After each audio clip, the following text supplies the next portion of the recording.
guys, nagawa ko ng mga ganito. Ito pala nga guys, number 1, number 10, at saka number 8, at saka number 7 na nagawa ko, pero wala tayong nag-comment guys. So, comment mga anong gusto niyo. So, may ginagawa ko ngayon, ito boto, at saka ito. So, magkukuha lang po ako ng batik.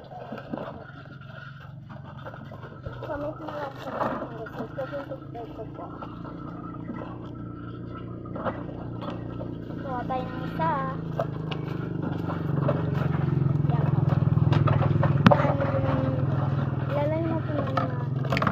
Kung ito nga maganda po ito mga laman dito. Dito. Ako naman nagpapos. So, pili naman po kayo. Comment lang po kayo. Ito po. Paper. Size natin po kung ano kay gano'ng kalaki. So, maliit kaya kami. Maliit kaya. Ayan. Ganitong kaliit. Ganito pala kalaki. Sorry. Ganito pala kalaki. Yan po. Yan po siya. Yan. So, control lang po nito. At, i-ano ko na lang. Comment na lang po kayo kung anong gusto nyo number.